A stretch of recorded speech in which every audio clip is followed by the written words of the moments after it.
Good morning, sunshine. I'm Carrie Pena alongside Brandon Lee.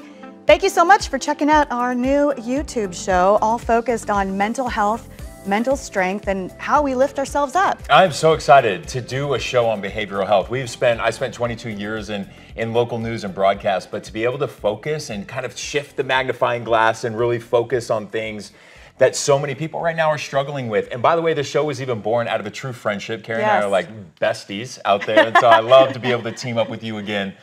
You were my original co-anchor when I first moved here to Arizona. But we were literally sitting at lunch one day and we both just said, let's create something. Let's create something cool that can really help people here in Arizona and across the country learn about behavioral health. So we're going to be talking about things like modalities, things that you can actually help you heal in your daily lives. Yeah, and we have access. We're very fortunate to have access to a lot of top-level experts, and we're going to be bringing them on the show to share with the audience.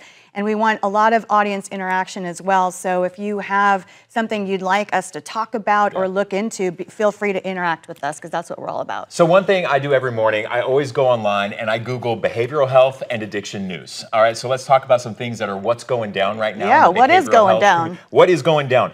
So, you know, in behavioral health, we've always said this in addiction, that there is no magic bullet to stop somebody from using, right?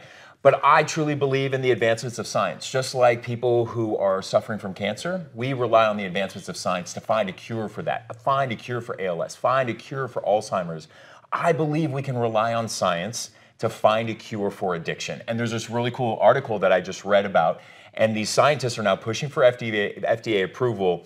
And it's all about skin grafting. So essentially imagine this, Carrie, if you're an addict and you're an opiate addict, they're gonna take a skin graft from your arm, they're gonna take it back, do some scientific stuff to it, and essentially put the graft back into your arm. But this time when the skin graft goes back in, the science behind it is that it's actually gonna help block the receptors that forces addicts to crave the opiate addiction. So it's actually going to remove that craving. For those who don't know, Brandon, and we're going to talk about your story in a little while, but you know, you were an addict for a long time. A long time. My addiction started when I was 15 years old. And so I know what it's like to have those cravings. I know what it's like.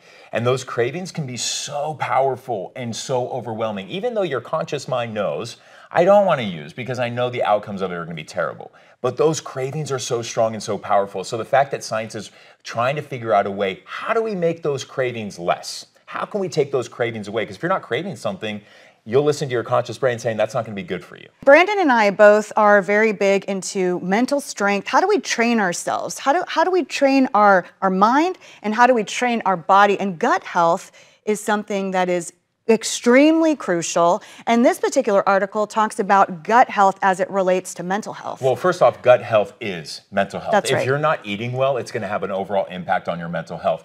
The cool thing about this, it's the Office of Mental Health out of the state of New York. They're throwing hundreds of thousands of dollars into food equity. And when we talk about food equity, right, we're talking about people in poor communities and lower served communities, essentially bringing a farmer's market to them. We all know if you go to the farmer's market or if you go to Whole Foods or you go to these, it's expensive. It is expensive. It's really expensive to buy that stuff. And so we also know that those who suffer from behavioral health, the lifespan is typically much shorter than those who don't. So I suffer from behavioral health, right? So my life expectancy is going to be naturally shorter than the general public and the normies, as which we call them, who don't suffer from it. There are ways to increase our longevity and our life here on Earth by the food that we eat. So it's really cool. And I'll add to that, it's not just happening in New York. Molina Healthcare here in the Valley. I'm so glad you're bringing this up because I love what they're doing. It's incredible, right? They're doing this out of the goodness of their hearts for those folks who do live in poor zip codes, right? The food trucks, tell folks. The food trucks. So Molina Healthcare, they found a food truck and they go to farmers markets. They pack these food trucks with it. They go into these communities and they give out all that food. And one thing we want to do on every show is introduce you to a modality. And this is where we get to go and share with folks, you know, something that has to do with mind, body, and spirit. And I love that because we all need modalities to help us fight our daily struggles. Like stressors come in every day in our life. So to introduce our viewers and our listeners to a different modality each and every time you listen to this show is hugely important to the both of us. Yes. Because it's not just about identifying a problem. It's identifying and going, how can we heal from it? How can we heal from it? That is our mission. So I went through a pretty dark period in January of this year and thought about relapse. And for something was in me. I'm like, you know what? I need to go get a crystal. Like, I need to read more about crystals. I ended up going to Scottsdale and finding one of the coolest crystal shops. So one of our first guests here on Good Morning Sunshine is going to be Bandar Kayali. He's the founder of Stone's Crystal Shop in Scottsdale. Bandar, it's so good to have you here. Hi, thanks for being here. My pleasure. Awesome. Have a seat. Have a seat. And you're going to notice right now on our coffee table the most beautiful crystals around. He has, I'm telling you, one of the coolest crystal shops, but also one of the most knowledgeable experts when it comes to crystals and the healing power within crystals. So I want to talk about some of the healing power. Yes. And Bandar, a lot of folks rely on crystals. Why? What benefit from crystals overall? The theory behind it is that we have sort of these energy fields within us. Many people call them chakras.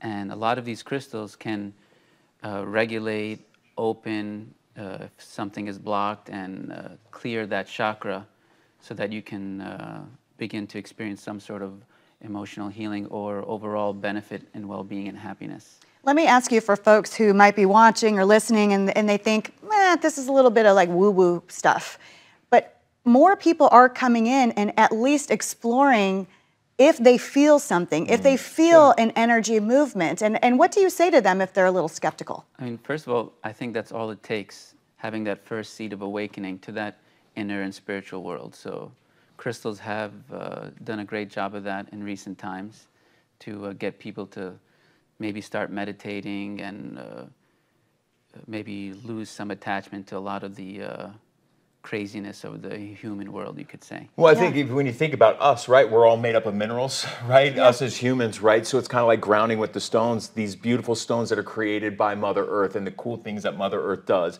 Let's go around and talk about some of the amazing crystals that we have here on the table. And the first one we're going to talk about is labradorite. And the reason why I love this crystal so much is because Carrie got me this amazing crystal for Christmas. So talk to me about the powers of labradorite. Labradorite is mainly found in Madagascar. It's very pretty to look at. It has these very fluorescent lights on the inside, but its healing benefit or meditative benefit is quite unique.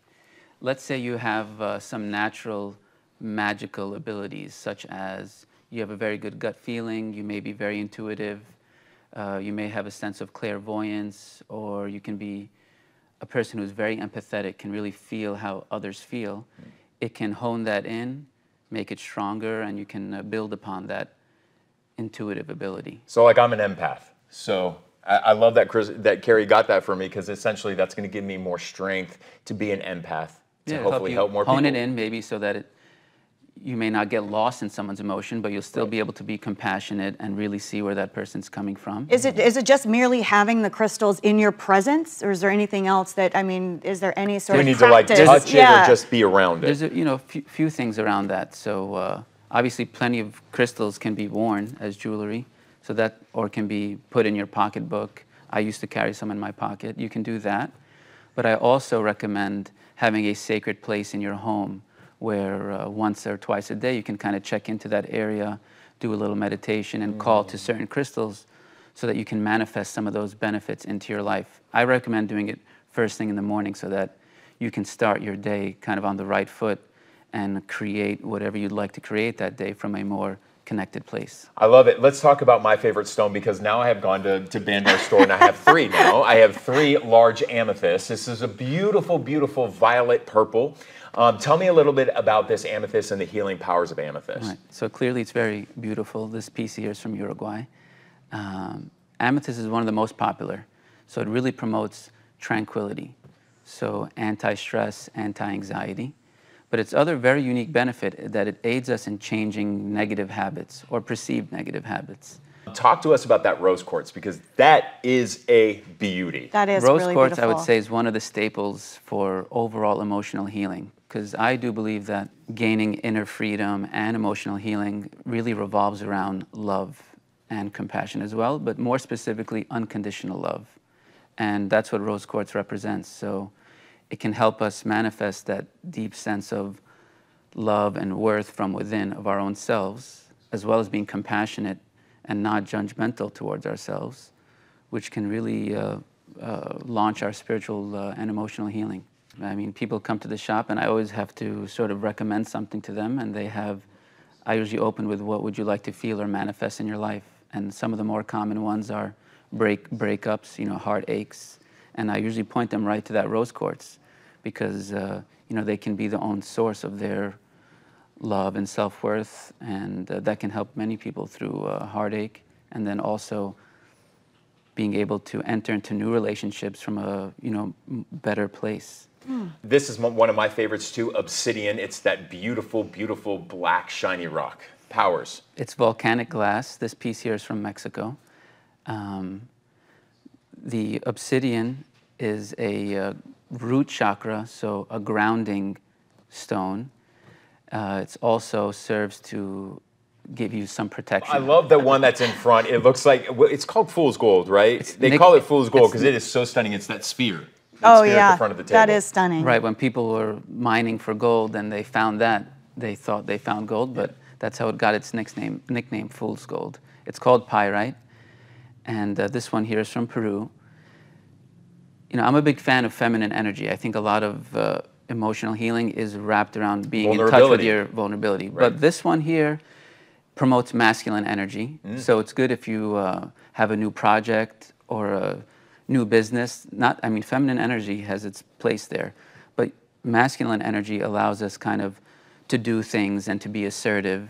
So you can kind of manifest and create with pyrite. I'm telling you, head on over to Scottsdale and go to Bandar shop and just have a conversation with him. That's how I found him. Yeah. And now I've become a very regular guest at his store, because I was just there just to talk to him about coming on the show, and I walked away with 3 more crystals in my car. So I want to play for you right now a clip from one of the podcasts I produce and host. This is produced for Adopt Technologies. It's called Elephant in the Room. And on this podcast, we interview people who are diverse innovators in the world of technology. And this is a clip from Francine Hardaway. She talked to me about what it was like being one of the women who was ahead of her time and dealing with a lot of issues in a man's world at the time, if you will, the tech world. And she talked to me about kind of the mental strength that she had to exhibit and what she's been through and how she came out the other side. Take a look. I realized that the stuff I endured, you know, my butt has been grabbed from every conceivable angle. And I never thought to say anything about it, because that's just the way it was, especially in tech. You know, people hit on you.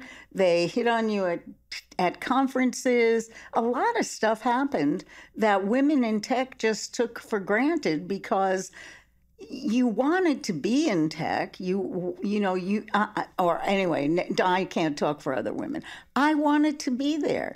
And I didn't realize I was making sacrifices in terms of my own well-being until much later, after the Me Too movement. And I was like, holy cow, maybe I shouldn't have let that happen to me. Maybe I should have fought it then. But the fact of the matter is I didn't. I took it for the cost of doing business. You know, it's like giving mordida in Mexico. I was like, do you ever regret not speaking up, or do you think regret is a wasted emotion? Regret is a wasted emotion. I tend to agree with you there. I regret nothing. You know, I had what I could refer to in my own terms and my own goals as a stellar career, in the sense that I was able to send, these were my goals when I went into business. I have 2 children, they're daughters. I want to send them to Ivy League schools. And those were my goals.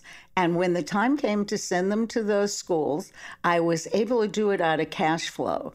You know, I just, when the school would send me bill, I would write a check, which meant I didn't have to borrow money. I didn't have to save money. Money you made. This was my money. Yeah. I made it, and I spent it on the girls. And then after the girls grew up and went away, I spent it on the foster children. And, you know, as a woman in tech, those might be different goals than a man's goals.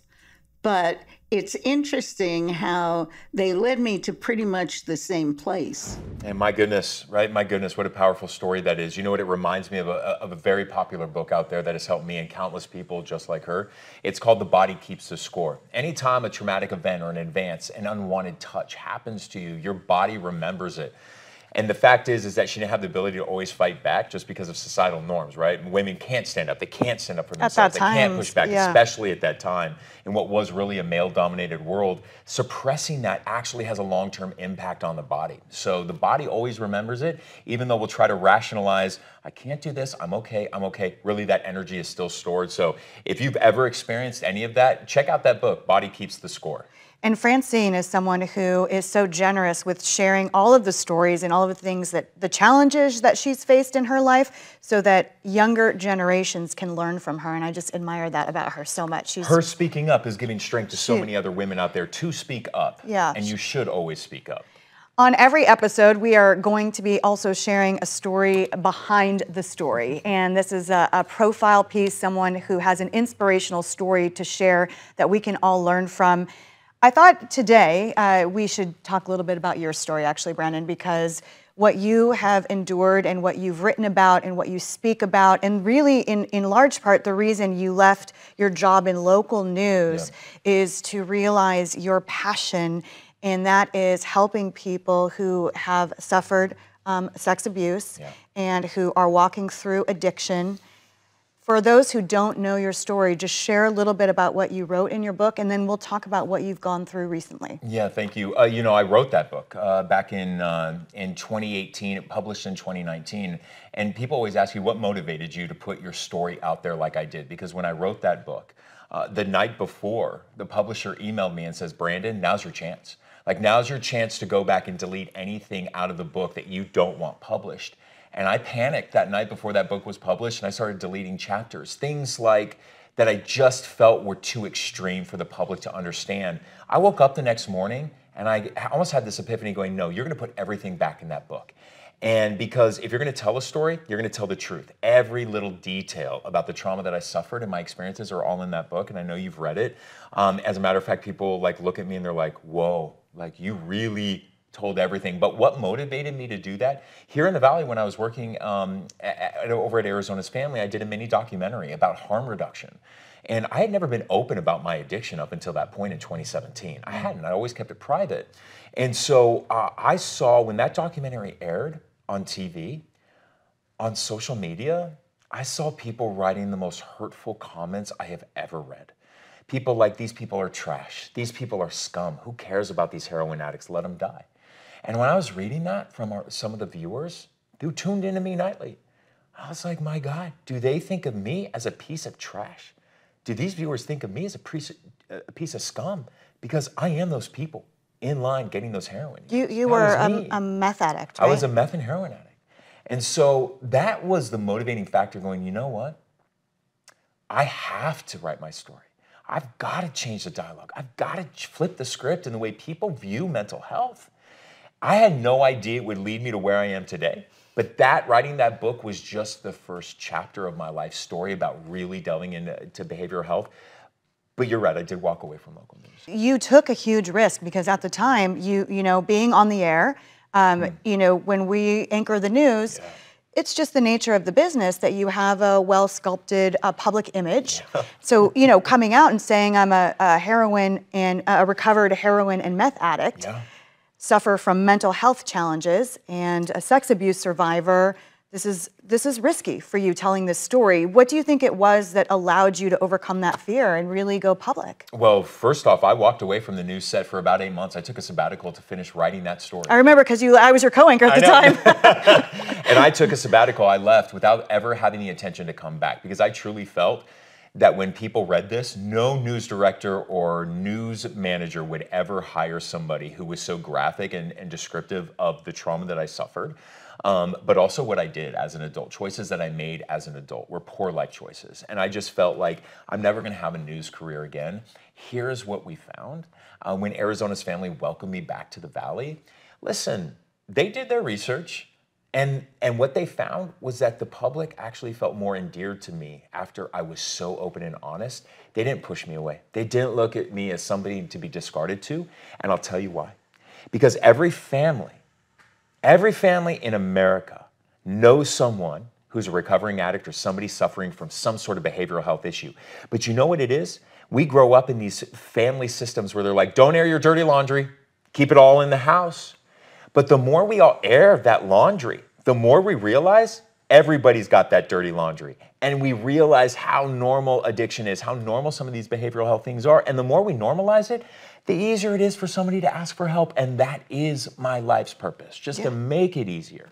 You have been a champion, and I want to tell everyone, you know, Brandon and I are coming to you live from our new collaborative center, the Center for Positive Media. We'll be sharing more about this and a lot of behind the scenes, what's going on here in the center. And one of the things that's happening here is you do art therapy, and that was really your passion. And Brandon, you help a variety of behavioral health groups, folks who are going through addiction.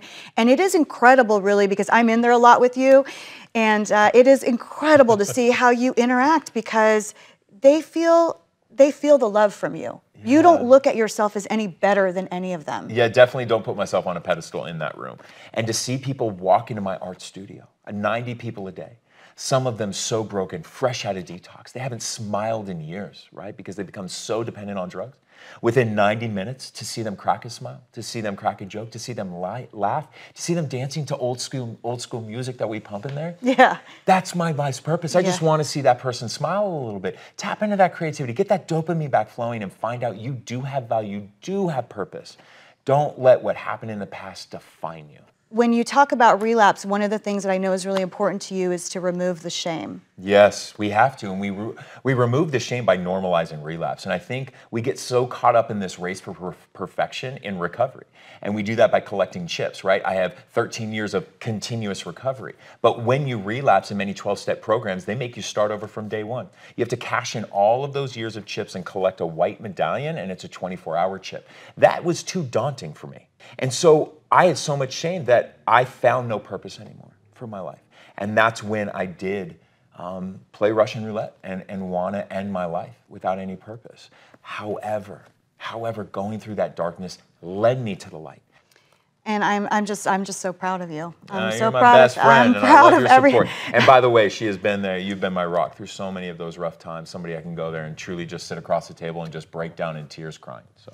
We end every show with a sunshine story, because that's what we're trying to do, is spread some sunshine. And our amazing producer, Christina, found this one for us. This is super cool about this guy in Arkansas, right? Yeah, this guy in Arkansas, he was getting off of work and he was walking, or getting home from school, and he was walking home in his neighborhood, and he saw an elderly person like kind of struggling to mow their lawn. And so his natural good human instinct kicked in. He goes, you know what, I'm going to go over there.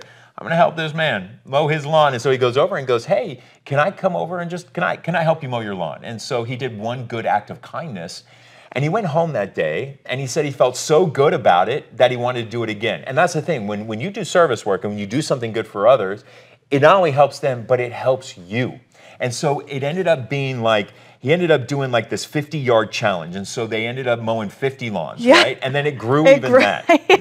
It started growing, and now they've got like 3,000 kids. They've mowed 20,000 lawns, did she tell us? 20,000 lawns, and they've all done it for free. They help the veterans, they help the folks who are elderly. And the cool thing is that they did this during the pandemic, when everybody was locked up in isolation. And these folks said, hey, I can get outside, I can actually make myself feel good, help somebody else out in need. So they were actually out there in the community during the pandemic doing some good. But I just love the fact that there are 3,000 kids across the country participating. And we want to thank all of you for connecting with us. We appreciate you being here for Good Morning Sunshine, and you can reach reach out to us online. Social media. Social, YouTube. Yeah, you listen, here's how it's going to work. You're going to go to YouTube. You're going to subscribe to this YouTube channel. You're going to know there's a little alarm bell right next to that. You're going to punch that button too. That's a notification. So every time we upload a new segment, you will be notified to tune into it. And go ahead and do this favor. We want to spread good news about behavioral health and help educate the public and end the stigma around behavioral health. Share this episode on your Facebook, your Instagram, and all your social media